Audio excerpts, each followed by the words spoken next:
Hi, everyone, and welcome. I'm Rob Bayless, Artistic and Executive Director of the Broad Stage. It's a great pleasure to have you all here tonight, wherever you're zooming in from.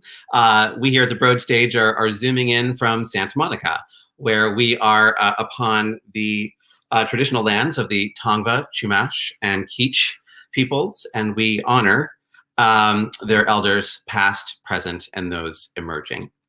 The trailer that you just saw introduces 6 commissions of new work, which you're absolutely thrilled to be a part of. Each one of these new pieces will have either its LA premiere or its world premiere with us at the Broad Stage. So we have developed this series, which we are premiering tonight, Reveal, to give you a peek behind the curtain at the creative process that will result in each one of these creations. So tonight, we are really pleased to introduce to you the team and their work, Reconstruction, still working, but the devil may be inside. The team was founded in 2004 in New York, and many of us first came to know them around 2010 with their work Mission Drift. And by 2013, they had the unique distinction of being on the top 10 best performances list on 3 different continents. So we're thrilled to be working with them here. They have been described as theatrical excavators of American culture, of American dreams, and of the American psyche. And I can also say from my personal perspective that I feel like they have just an ecstatic, revolutionary energy that is deeply needed at this time. And I'm very excited to be introducing the piece. So Reconstruction itself is a work that explores intimacy, particularly intimacy between Black identifying and white identifying Americans in both the historical and present day context of an anti-Black United States. The work's incredibly timely and incredibly moving. We have built this reveal to have 3 chapters to allow us inside of this work. The first chapter, which is tonight, I'll talk about in a second. The second chapter of Reveal, which will be on May 8th, will actually take us inside the creative process and creative techniques of the company. So it'll be a little bit more interactive. And the third, on May 15th, will actually be a little bit of a glimpse of some work in process showing of Reconstruction itself, as well as a much deeper discussion with the creative team about the piece and how we're hoping it will all turn out. Tonight, to give you a sense of how the show will flow this evening, we're going to look at an introduction to a past work by the team called Primer for a Failed Superpower. And we selected to share this work with you because the making of Primer actually is the foundation of how construction is being made, or Reconstruction is being made. So it introduces some of the same techniques and ideas, and is just a tremendous piece of work. So we'll get to see a documentary about the making of Primer and also a little bit of the performance of it. And that will be followed by a discussion with the creative team that performed Primer, and that will be facilitated and hosted by our colleague Stephanie Ybarra, the artistic director of Baltimore Stage. So that's the flow for tonight. We're thrilled that you're with us, and all of these events, if you're enjoying them, will also be available after the fact to be viewed again on our website. So with that, I hope you enjoy the evening, and thanks for coming with us.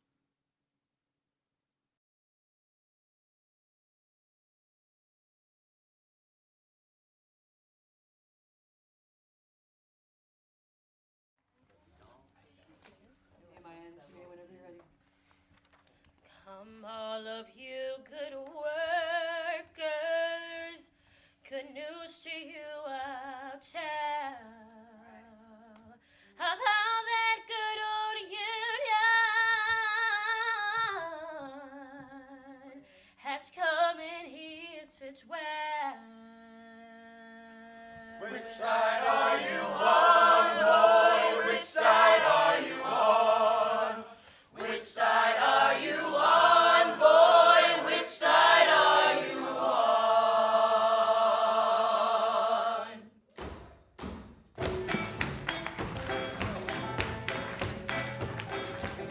Primer for Failed Superpower is a concert and project where the process for making the concert is the opportunity to manifest the world as we want to see it. My name is Rachel Chavkin. Pronouns are she, her, and I am the director and one of the co-conceivers of Primer for a Failed Superpower. Primer is really first and foremost rooted in the idea of an intergenerational dialogue, and so it's a radically racially diverse room, age diverse room, economically diverse room, and about everyone coming together for this shared task of singing. My name is Nehemiah Luckett, and my preferred pronouns are he, him, his. And I had the great pleasure of being the music director on Primer. We weren't having to tell people to act a certain way or to move a certain way, even to some extent. It was more about be you, be all of you together. Just do that. My name is Orion Stephanie Johnstone, and my pronouns are they, them, theirs, and I have the great privilege of being the music supervisor of Primer. The central question of my life is who and how might we be together more bravely in light of our collective liberation? And so whether I'm working as a political organizer or theater maker or both, if who and how we are together isn't as or more important than the work that we're making, then I don't believe in it. I love the thing that Emma Goldman says, the means used to prepare the future will become its cornerstone. Homeroom was basically how we started every day.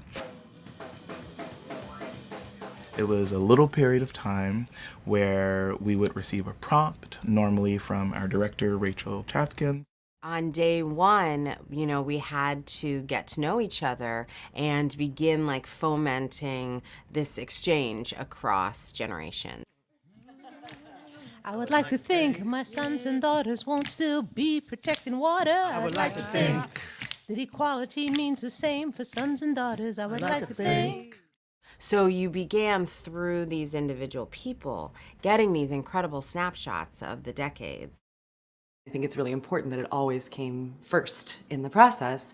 We would engage with each other in ways adjacent to, but not directly inside of the material that we were working on. I interviewed Carmen Perez, who was one of the co-organizers of the Women's March. I think we were testing her microphone. So what I do in the morning is I hop on a bike, and so I'll drink a glass of water, and then I'll hop on my spin bike, and I'll put on a speech or some type of documentary around the civil rights movement or any type, the Poor People's Campaign or Diane Nash.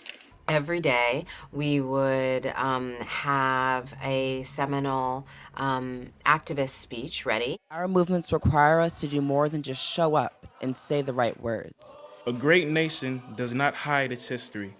It faces its flaws and corrects them. Food should be sacred to feed people, not for profit. How wonderful is it to have a part of the day set aside for listening to the motivational words of activists. I personally will never forget that people are more important than buildings. All of this is on account of we want to register to become first-class citizens. And if the Freedom Democratic Party is not seated now, I question America. Is this America? The land of the free and the home of the brave, and we have to sleep with our telephones off the hook because our lives be threatened daily. If you have come here to help me, you are wasting your time. But if you have come here because you believe that your liberation is bound with mine, then let's work together. We are all in this together. It is we who make America great, in solidarity and love. We came up with the idea of Song for Dessert as a part of, or sometimes in lieu of, a vocal warm-up, knowing that actually singing justice songs together is what we needed most. So you'll hear.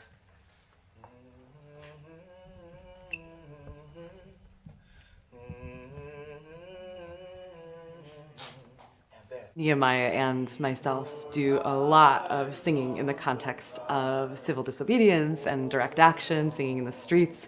And so we both are really fervent about the quality of singing that really can only happen when connected to action. Sometimes these songs will just kind of bubble up and let you know that they need to be in the room. Where there's white supremacy, we cannot live in dignity. Keep your eyes on the prize. Hold on. Hold on.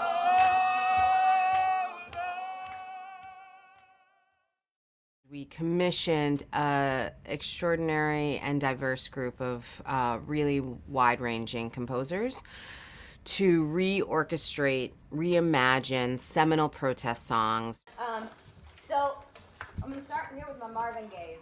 What I really tried to do is like hyperbolize what I consider to be the nugget of this musical personality. Each reimagining of each song is so specific to that composer's background and identity and experiences. As soon as he goes, viene bajando, that's really hard, you know, it's not poppy. It's like, viene bajando el obrero, que se arrastrando sus pasos por el peso del mira que pesa, you know what I mean? Yeah. Okay.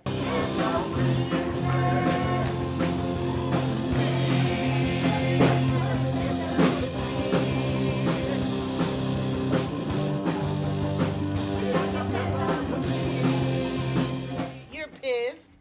If people are poor, nobody's doing anything about it, and we need to shout.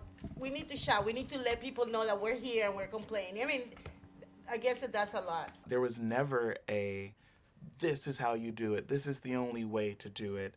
It was very much a listening to the room and saying and thinking aloud almost of, how do you make this yours? How do you put yourselves fully into this music that I have made a blueprint for, but what you do is the actual music. Oh my goodness, Jack Fuller.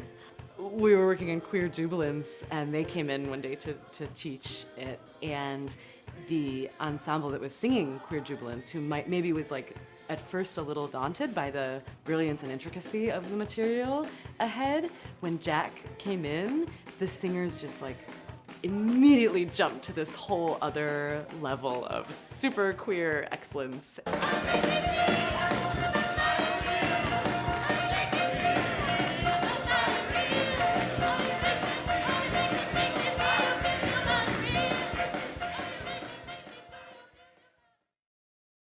The air was crackling with raw human aliveness.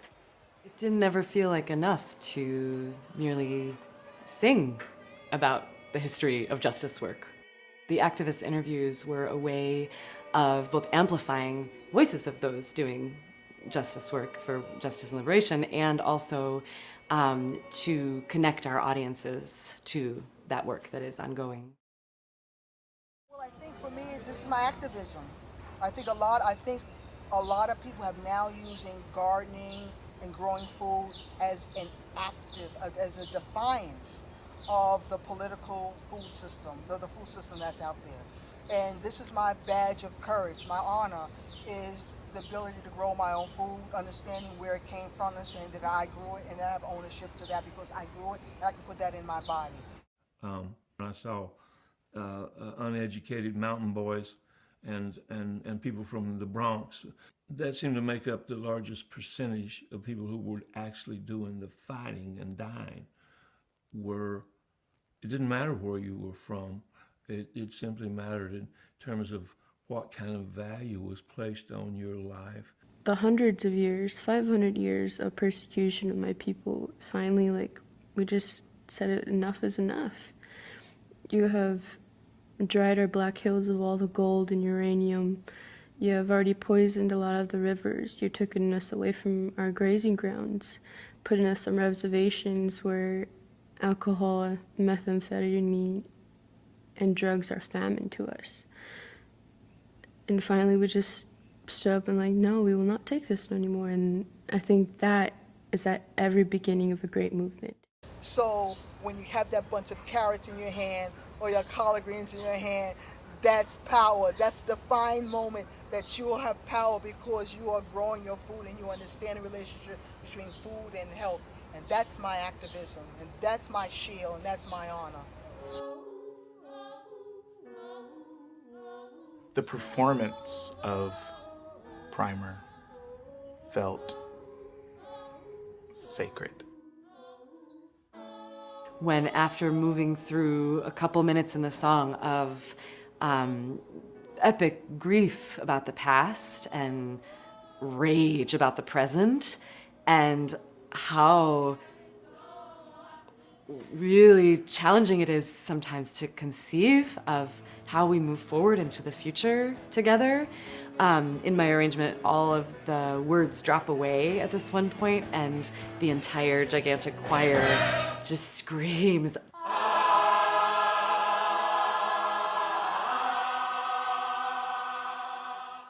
Gradually, basically the whole room of like 500 people in the audience are also raising their hands. And I'm standing on this platform in the back conducting and really getting to feel the energy from everywhere in the room. And I've never felt anything quite like it. One of the most important things about Primer was the community that it built, not only between the cast and the crew and the entire company and the production company, but also between the activists who were involved. And so I think of Primer a little bit like we all contributed the fire that was in us to this one raging collective fire for the duration of this concert. I hope that if there is anyone who was searching for a community or a place where they could be themselves, that they were able to feel motivated to go out and look for it and to search for it. And if they didn't see it, that they were motivated enough to even think about starting to create it for themselves and for other people. We open one another up and we feed one another and we invigorate one another and we move forward together. And may that those fires that we carry away from it propel us all toward further and deeper collective and personal healing and liberation.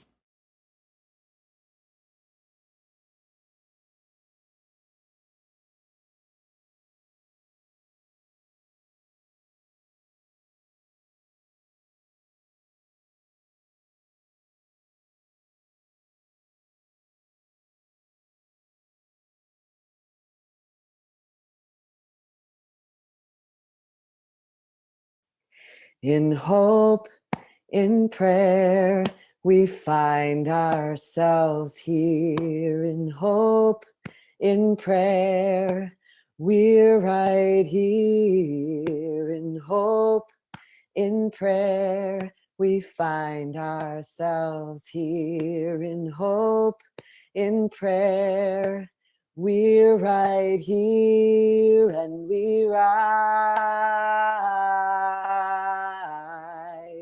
humbly hearted rise,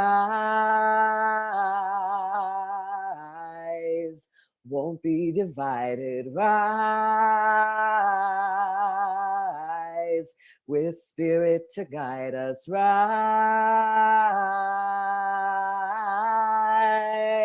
in hope, in prayer, we find ourselves here. In hope, in prayer, we're right here. In hope, in prayer, we find ourselves here. In hope, in prayer, we're right here and we rise. All of love the children and the ones on the way, and we rise. Elders with wisdom, rise. Ancestors surround us, rise. In hope, in prayer, we find ourselves here. In hope, in prayer, we're right here. In hope, in prayer, we find ourselves here. In hope, in prayer, we're right here, and we rise up from the wreckage, rise with tears and with courage, rise fighting for life, we rise.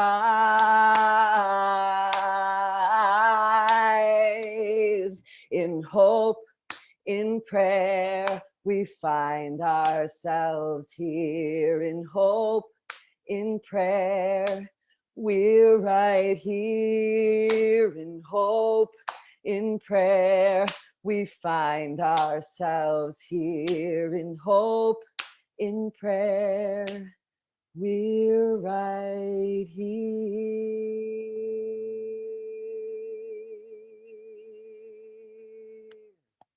Yay! Thank you, Orion. Thank you, Batu Levine, who wrote that. Orion, didn't even know I needed that today. This is all just went, thank you. Thank you. That seems like as good a place as any to start the conversation, y'all. Why don't we dive right in?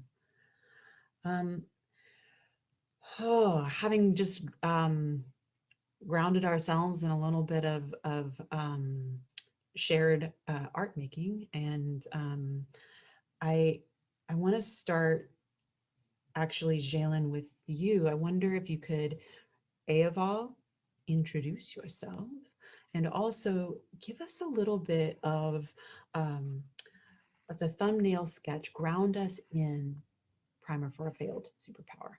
For sure. And thank you, Stephanie, for holding space in this conversation. I'm so excited for us to be able to talk with you. I'm Zhailon Levingston. I was the Associate Director on Primer for a Failed Superpower.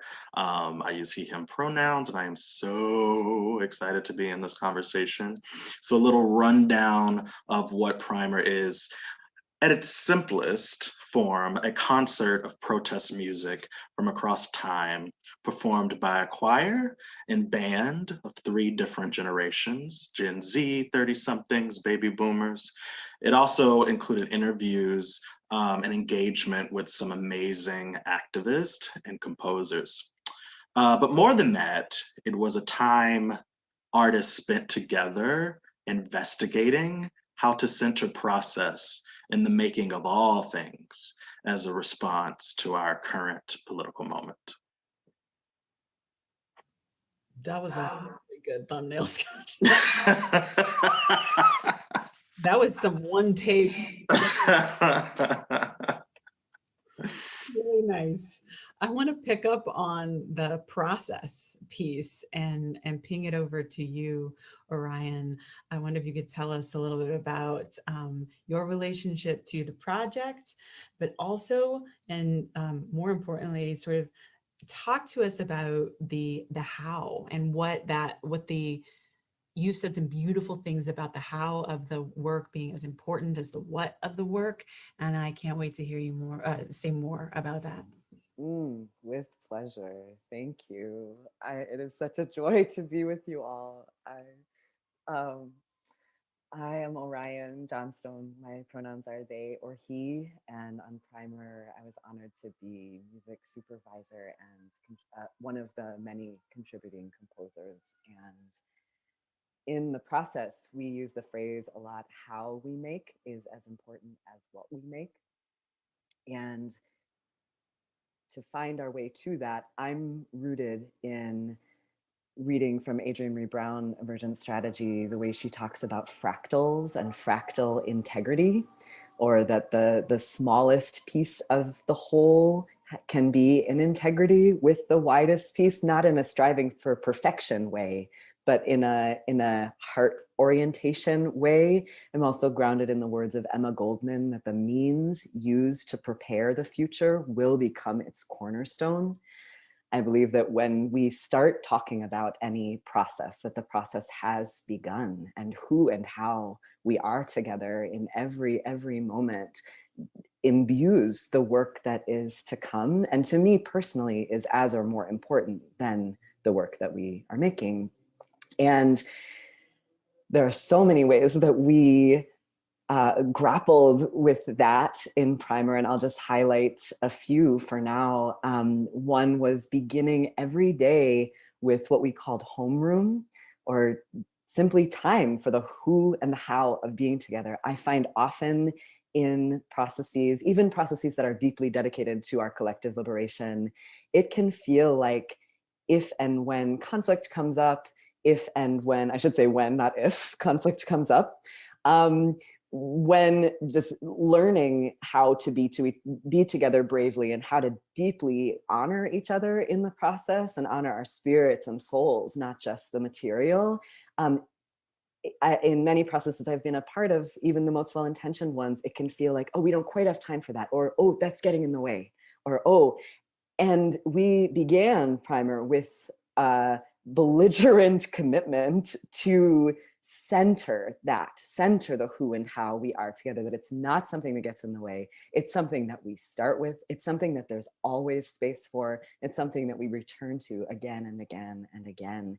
And it also happens that the material of Primer, and specifically multi-generational, multiracial, multi-gender, multi-class, and multi-ability and beyond, the schematic of all singing together and amplifying each other's voices, not just in loudness, but in beauty, and the kind of listening that takes, and all of that, even that feels,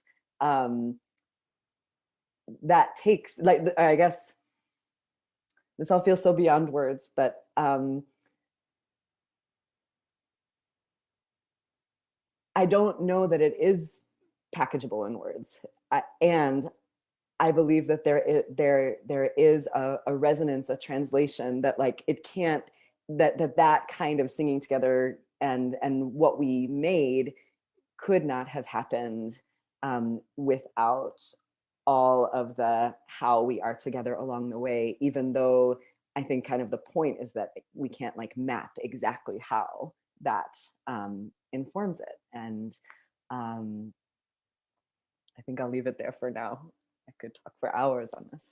Oh, but I just wanted, as soon as you said fractals, I was like, what, you mean this book right here that sits right next to, like, always within reach? So good. I really appreciate that. And it sort of leads me right into Nehemiah.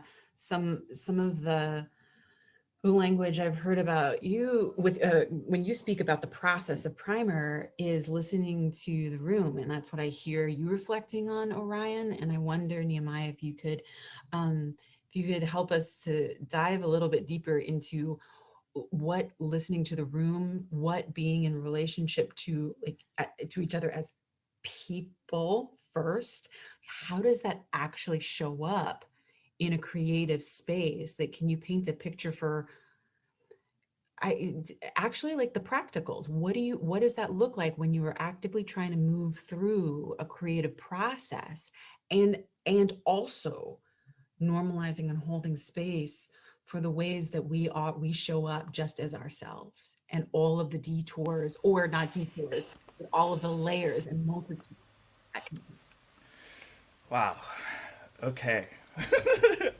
Real quick. No. Okay, so first, thank you, Stephanie, for that amazing question and for this space holding. My name is Nehemiah. I served as the music director on Primer for Failed Superpower, and I use the he series of pronouns. Oh, it's interesting to think about your question, Stephanie,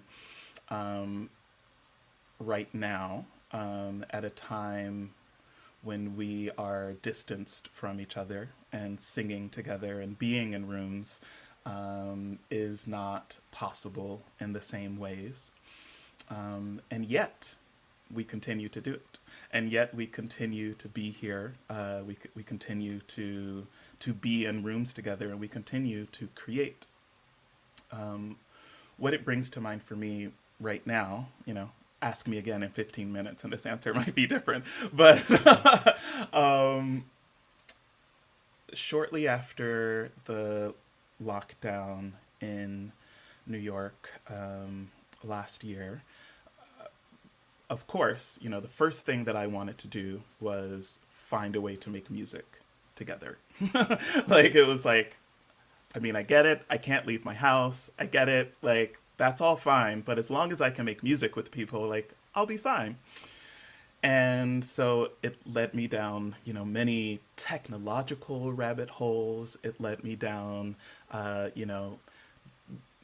literally at the 7 o'clock time when we would, clap for the medical professionals, seeing the people on their fire escapes and in their windows and being like, oh, hey, that's the face that goes with that voice that I hear.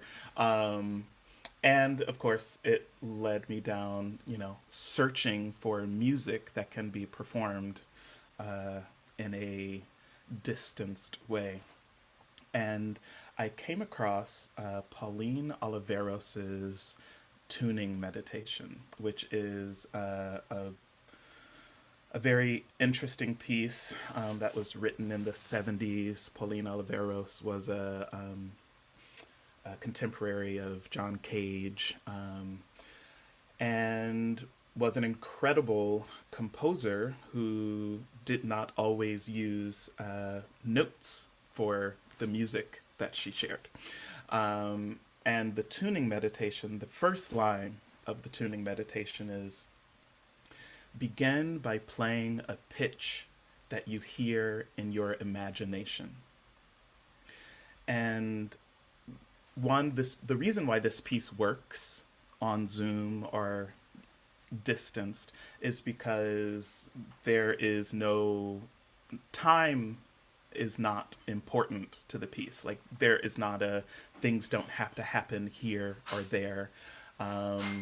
And it is more about an experience with a group of people. Now, I bring all of this up to say that I've been, doing this meditation from time to time.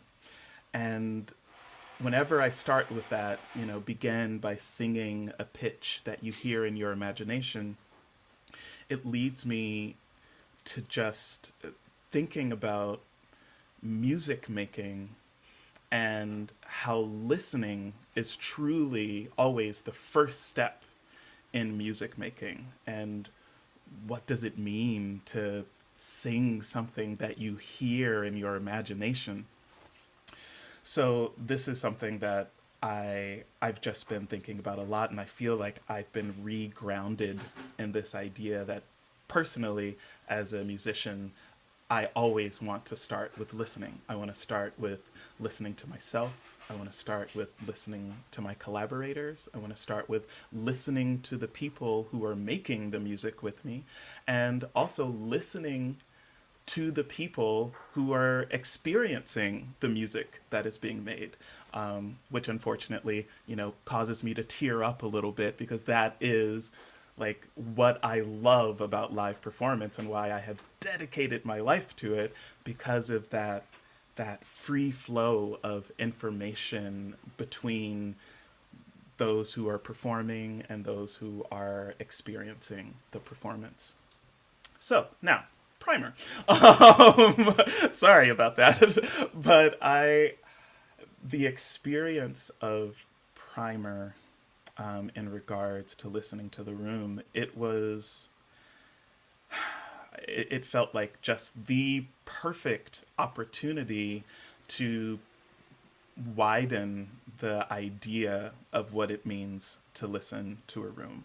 As Orion was saying, you know, we started off our days with homeroom, where we would like really just talk, listen. Sometimes there were activities that we would do together, but it required us to hear from the people that we were either working with, or the listening to like the other groups. And sometimes we would be divided in groups by like our generation. Sometimes we would specifically be mixing all of the groups, you know, so that we could you know, have these experiences together. And there was also this tradition of speech for breakfast and song for dessert, which I just love talking about. One, because it's like, I love the names, because everyone should have a speech for breakfast, and I think everyone should have a song for dessert. Like, if you know nothing else about Primer, like, I would hope that that would be some takeaway. I know that that was a personal takeaway for me. But when you are, and I loved the way that you put that, you know, like the idea of listening to the room as a part of a process, like, because very often we think of the conversations and the conversational part of the work that we're doing. As Orion said, people can tend to say, okay, well, that was a great conversation, and now that's over, and now we're going to go back and do the thing. And here, like, yes, there was music that we were learning, and it was very important to all of us to make sure that the music, you know, was performed in a way that, you know, respected the visions of the composers and the arrangers. But I would posit that the thing was actually the listening to each other, and that the making music was an outgrowth of that. And for some reason, like, just as we're talking about this right now, I am thinking about the ability to, well, first, that choral singing and is one of the few times when you ever ask someone to listen at the same time that you are making sound, you know, and that to me is in my heart and soul, that is like the point of everything.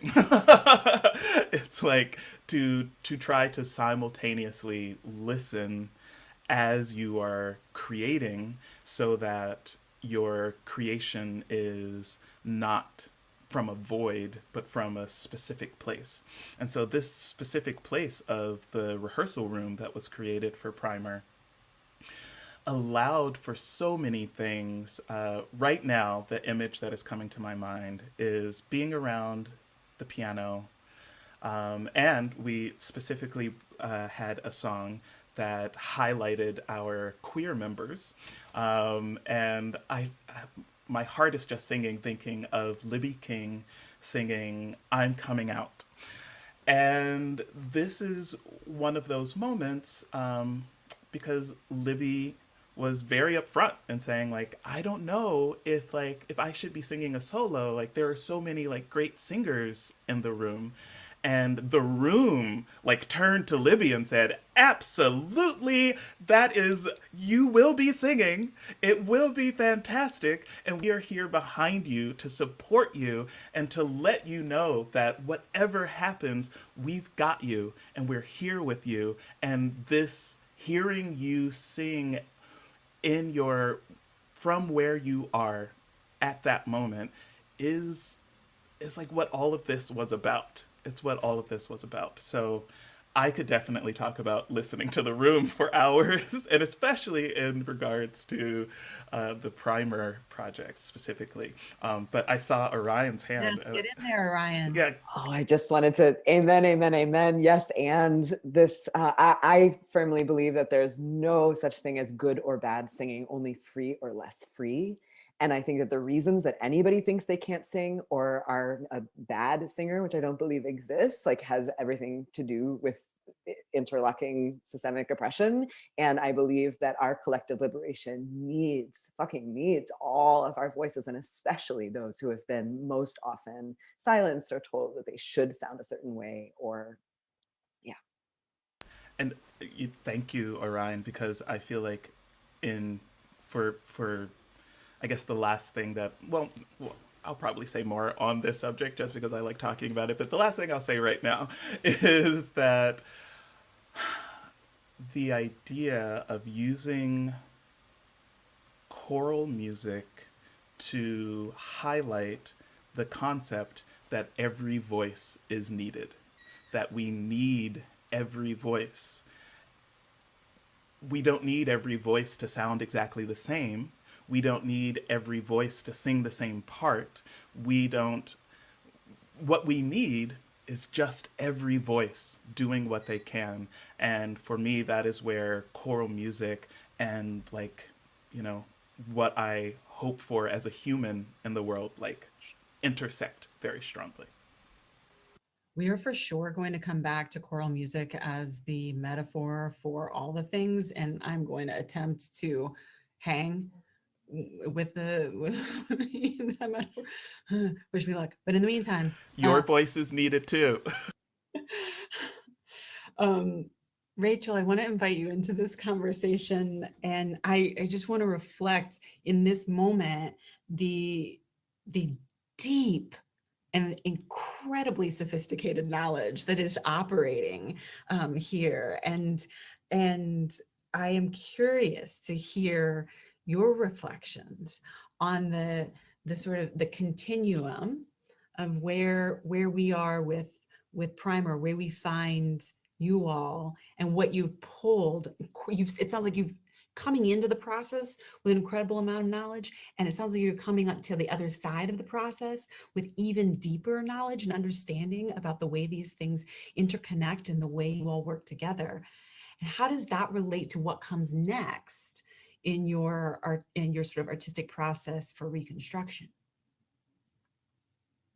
Yeah, thanks for that. I should say Rachel, she, her pronouns.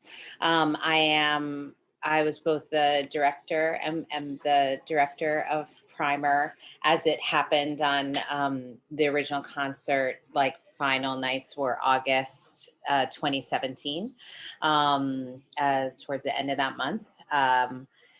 And then have been a part of this like core thought team moving forward in like future iterations of the show and project ongoing. And then I'm also the artistic director of the team, the like organization that produced the show. And Nehemiah just set up so powerfully, thinking about the vitality of each individual voice.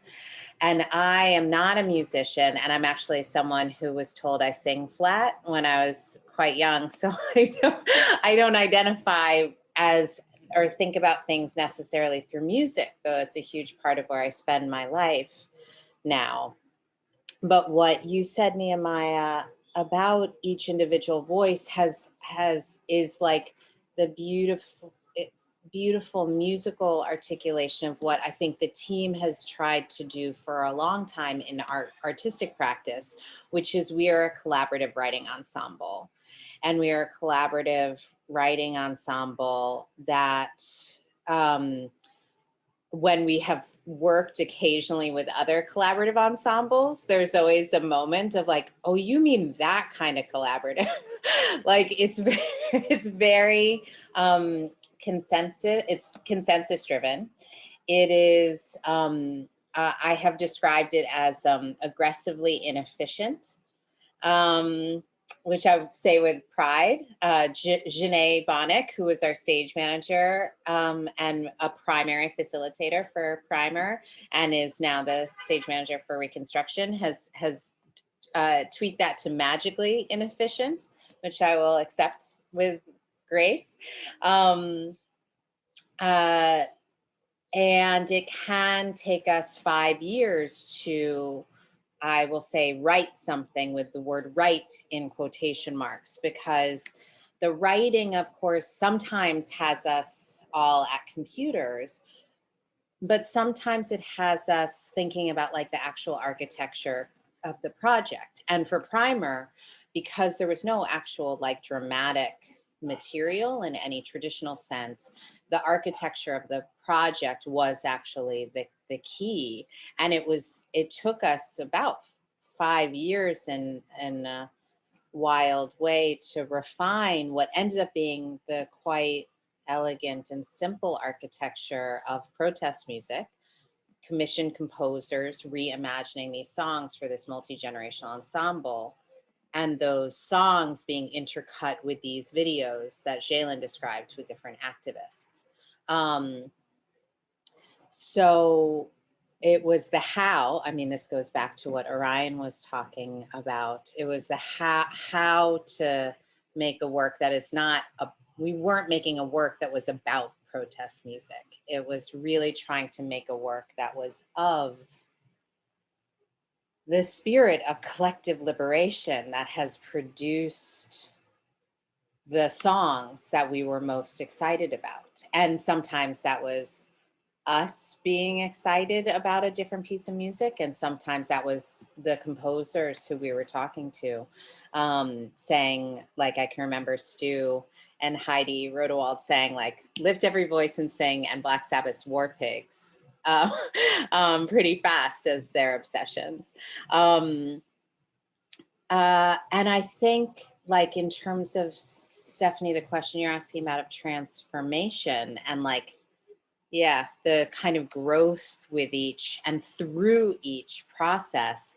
I'm looking at this thing that I wrote down from, this is apparently from the linguistic anthropologist Shirley Bryce Heath, Dr. Shirley Bryce Heath, who, of course, Stephanie, I know you know, who has studied the public works program and many other programs, but like quite a progressive academic. And apparently she says that the crucible for transformation is group enterprise that is high stakes, but within safe boundaries.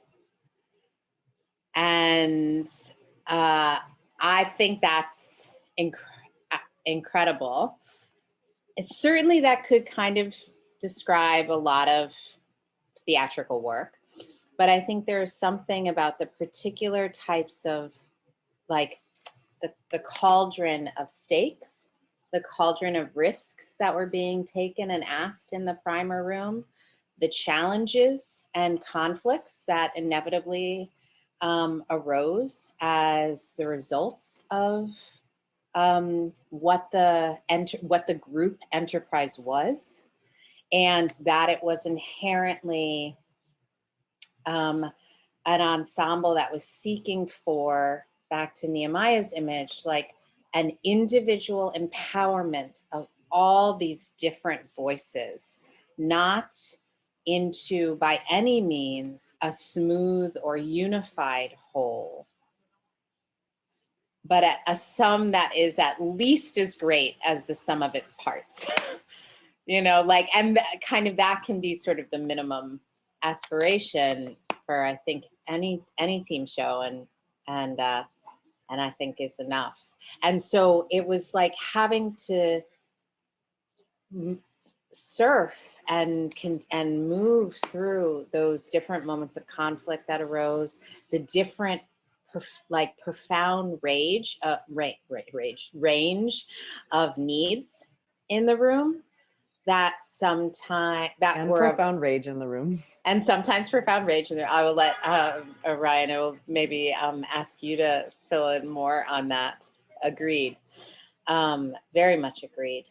That the team I think strengthened its muscles, like in very many ways, right? The title is called Primer for a Failed Superpower. And we talked endlessly about what are we priming for?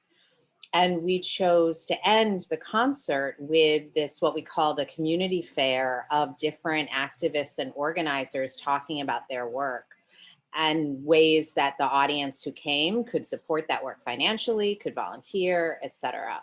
And that was in that moment sort of an answer, not our answer, but an answer to this question of what have we been exercising for? And in many ways, I think that Reconstruction, which is a work that is really sitting on the incredibly delicate, intimate nexus of relationships around race in this country, and particularly between an ensemble. It's about 25 artists making Reconstruction together that are fairly evenly, I think slightly more both Black and artists of color dominant than white dominant. And I should say I come to that room as a white identifying artist and am co-directing that room with Zhailon. There's just no way that we would have had the muscles, the tenacity, the ability to deal with fragility, for example, on my part when it arises. It's not to say it doesn't arise, but just the ability both as an organization and as individuals to surf those moments of conflict that arise. So I want to stay here on this topic of conflict and loop back a bit. And I want to get Zhailon, I want to get you back in this conversation. Orion, you've spoken about this, and I'm going to pull on this idea, Nehemiah, of the sort of, we need all the voices and picking various notes. And I literally just remember that I didn't introduce myself, and my name is Stephanie, and I am the facilitator and just a fan. I'm a huge fan, and I use she, her pronouns. And I played the oboe for 7 years, which we're going to get back to in a minute, because the imaginary note I hear in my brain all the time is A. It's A. I think that makes me deeply unimaginative. Just trained. It's always A, because that's what if you know, you know. You're who we tune to. That's what I mean. If you know, you know. Whew. But I want to go back to this sort of individual voices that create the whole, and the inherent dissonance that can arise inside of a room or inside of a group of voices, and the idea that that is not necessarily a bad thing, like normalizing discomfort and conflict and dissonance to some degree feels like a revelatory concept, certainly in terms of the way we think about making art in a healthy sort of capacity and humane capacity. So I wonder if Zhailon and Orion, if you could dig a little deeper, get under that hood, and talk a little bit about how that showed up for Primer and how you anticipate it might show up or is showing up in Reconstruction. Yeah, sure. I mean, well, just listening to you use so many musical metaphors, it like makes me want to continue to talk about music as a way of thinking about this. And what just came up for me is just like specifically, jazz, right?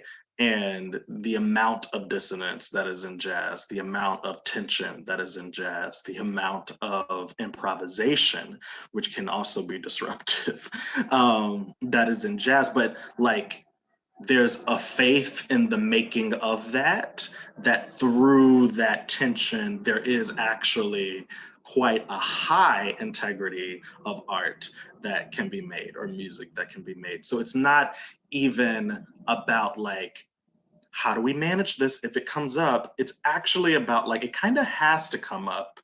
And in the way that like Rachel was talking about, like the show having the capacity to bring this other level of tenacity to the team, I think this other level of tenacity was formed within the community of that room as well. And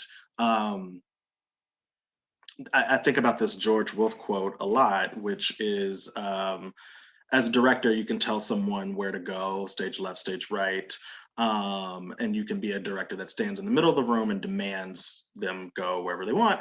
Or you can be a director that through all these other means of coaxing out information, you slowly bring people closer to this vision that then becomes theirs.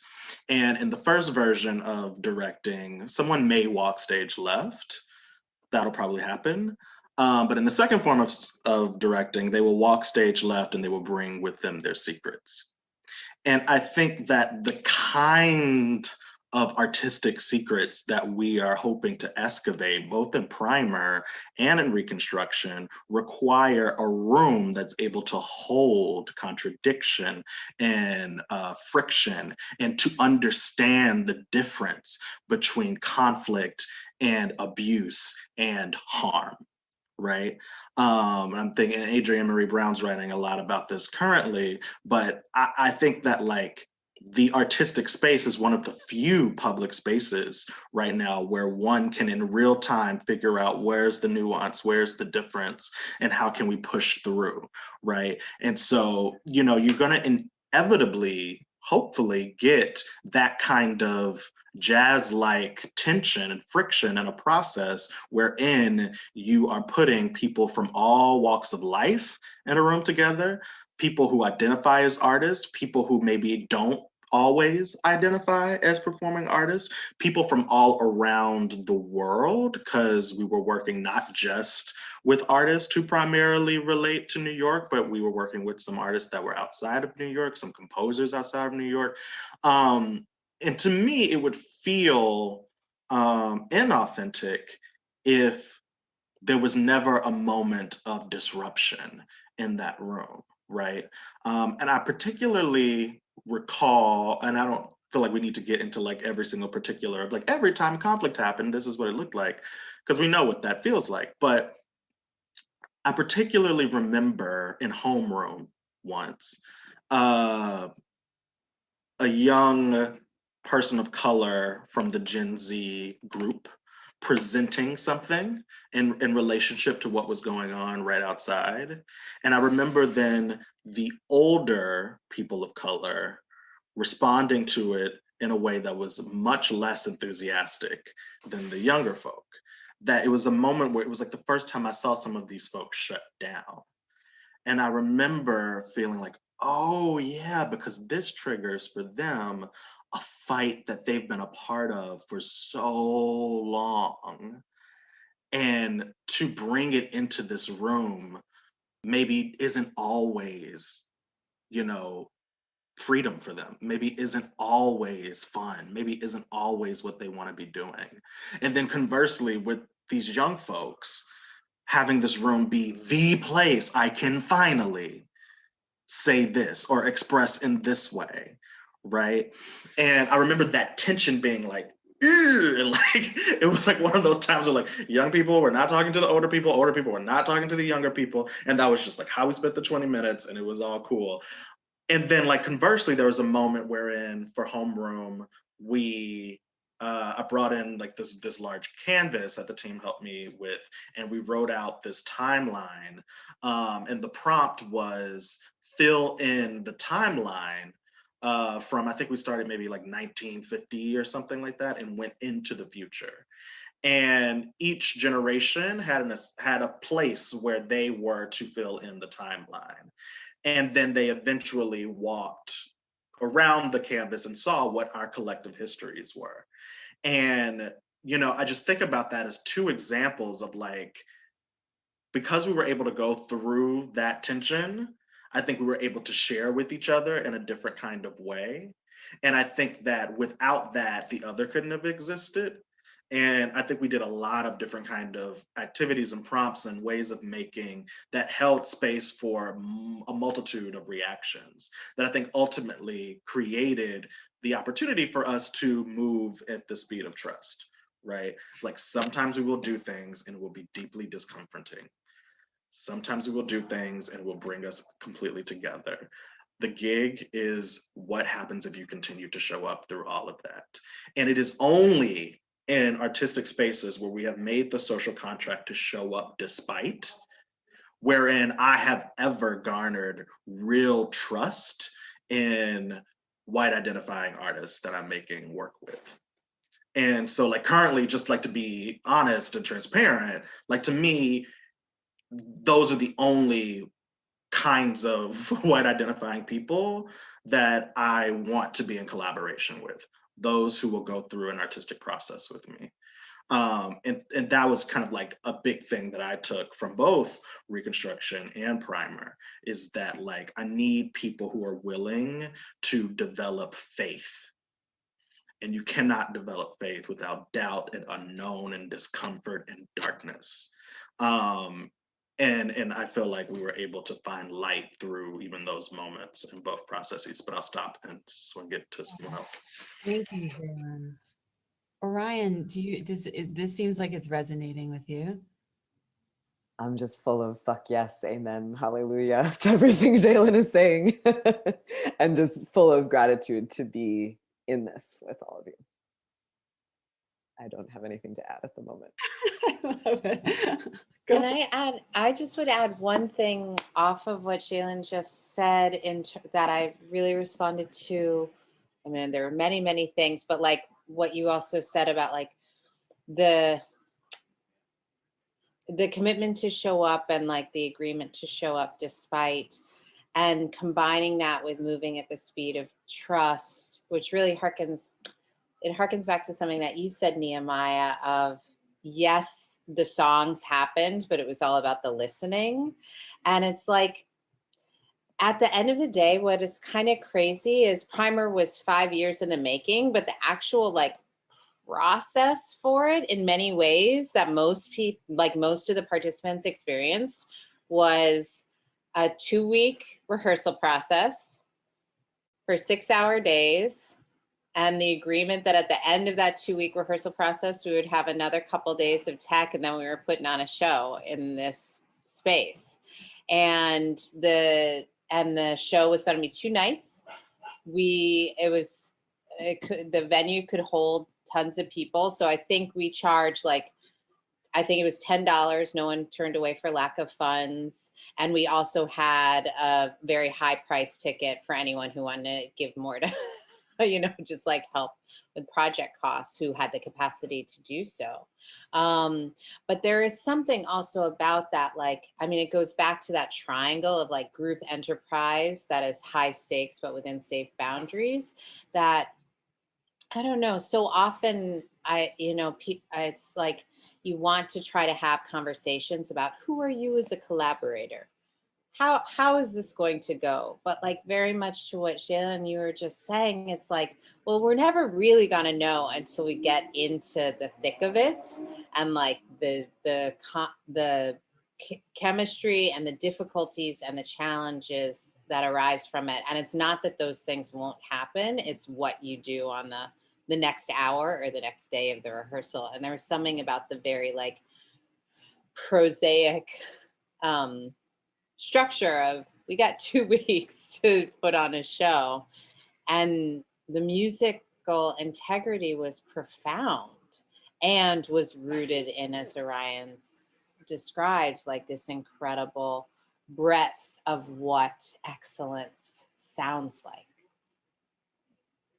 Yeah, that's so good. And just to say, like, I, to speak for myself, firmly believe that all of that was evident in the actual performance itself. And that, that's my hope with Reconstruction as well, is like what we have created in the room, just to have the faith that it will show up on stage. And I think what was so validating for me was to see that audience walk in and to see themselves in some way on stage, that despite the fact that the show itself wasn't particularly interactive outside of any kind of traditional concert sense, yet there was never a fourth wall. There was never a feeling of fourth wall. And it just made me think of like, where there is a real mirror, there is no wall. so that not every boundary is restrictive. Like some boundaries actually open us up in a certain kind of way. And that's what that room felt like to me. To me too. And the thing that's rising up for me is thinking about like the prayers and spells and intentions that we're grounded in of this really being in it together, with and through all that comes up, all of who we are, with the rigor that the music is asking for, all of those ways that we are in practice together. How much I know in my bones the ripple effects of that work beyond what we can know or see. And as you're saying, all the many people who got to participate are just like how like every moment in the room is related to then like what folks like carry away with them. And I know for me, the ripple effects just in my own life of this process and of this piece are so profound and go beyond my what I could name or honor in this moment. And I just, this more than anything, Primer more than anything I've ever worked on, I have a trust in that, and the transformation that occurred in the room and the transformations that are continuing to occur beyond this piece and this process. Yeah, I just want to echo that and say that, well, there's a few things I want to say, but that Primer, I kind of look at my life now in pre-Primer and post-Primer terms, because I just felt like something within me shifted through how generous and generative this process was, and helped me to reframe for myself my expectations from processes like this in the future. I also wanted to say to Zhailon's like how there was no fourth wall. Our first day of performance really helped with that, because the air conditioner broke in the venue. And so we were sweaty, the audience was sweaty, and we were all like, hey, we're all big sweaty together. Like, let's just be in this. like we have been in this for 3 weeks or 2 weeks, and now we are inviting the audience with all of your sweat and all of your whatever you are bringing with you today to just join with us in joy. Yeah. And finally, just about like listening to the room, because I keep thinking about it and there's so much that I want to say. And as a music director, I feel, and as a choral director, as someone who works with people who sing in general, I feel like so much of my work is undoing like 4th grade choir teachers who like told people they couldn't sing or that they sang flat or all of those things. So I just want to like, first of all, like tell you, Rachel, like you just sing. Don't listen to that person from your oh no, okay. It was my mom, just for those who can't see the chat. Well, yes. Sorry. I'm just thinking about how shame never emerges from what, like it's always tossed. And I'm wondering for those who say to somebody that they can't sing, what shaped them in exactly in passing and tossing that shame. Yes. And in listening to the room, obviously there is the musical, sense of listening to the room and listening to each other. But then I feel that there is also the unspoken things that you listen to, and the idea that, for instance, when Zhailon was saying, like sometimes there was conflict in homeroom. So that meant, okay, well, maybe we don't start with like our most difficult song that we don't know well. It's also like a listening, a temperature taking. And that was one of the things that was also just so amazing about the entire group that we worked with, was that there was such trust for people to also call audibles and to say, you know what, based on what I'm feeling in this room right now, here's what I need. And here's what I think would be helpful. Yeah, I just wanted to say those things. And I'm just so grateful for this project and for all of you. And for this conversation. And as we're wrapping up, our time together. Nehemiah, want to like give you the heads up that Orion voluntold you in the chat to sing us out. But I want to reflect back to you all and to our audience the nuggets of wisdom that I'll speak from the nuggets of wisdom that I am taking away from this conversation. Reaching back to a belligerent commitment that Orion mentioned at the top of this, that sort of rigor of holding and caring for the whole human and acknowledging the whole human in a space feels, again, like mind-blowing, and simple, like deceptively so. And I'm lifting up, moving at the speed of trust, Zhailon, and the ways that relationships, only in the relationships that we are creating with each other, can we be belligerently committed. You know, that there is a sort of virtuous cycle that starts to build, and also the sort of you know, I love the number of times that Adrienne Marie Brown has come up in this conversation. Zhailon, you were, you know, of course there's this, but then Zhailon, you were talking, I was like, is this the book you're talking about? Is this? Yeah, we're all there. This is why we can have these conversations. That book for audiences, We Will Not Cancel Us. It is also Emergent Strategy. Buy it from your local bookstores. But I just, the final thing I guess I wanted to lift up is I can't underscore enough for those who work inside of the theater and perhaps outside of the theater, how rare these spaces are. Zhailon, you mentioned it, Orion, you mentioned, each one of you has pointed at the rarity of the space, and the rarity of this space, I just want to name, yes, it sounds like it's the project itself. It's rooted in the project itself for sure. But this goes all the way back to where we began in the talking about the how, and when Orion sort of kicked us off with the how of the process of primer, and that the importance of belonging in a space and trust in a space is still too rarefied in our art form.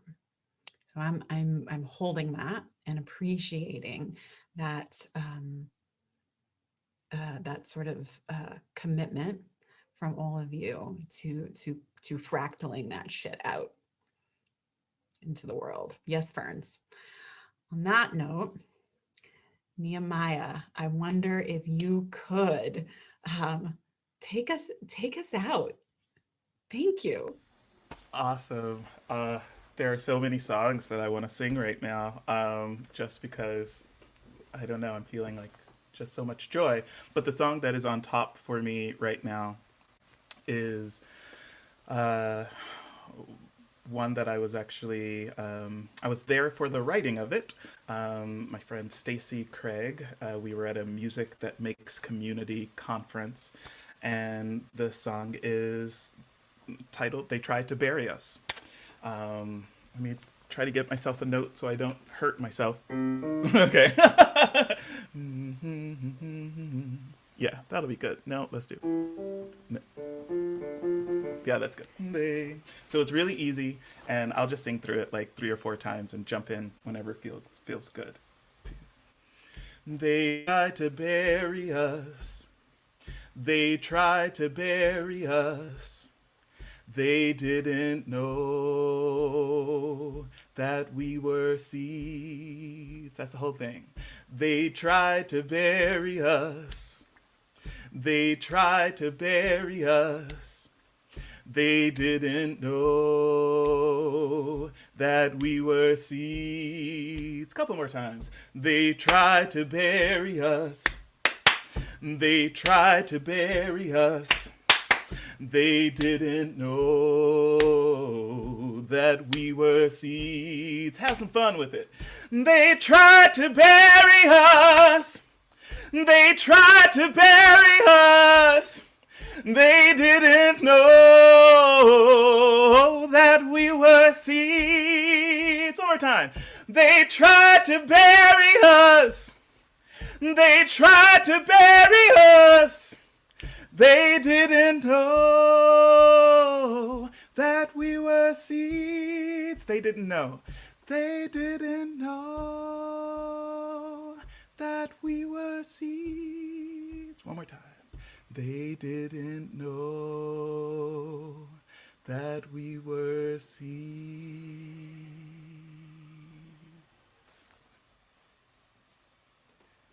And scene.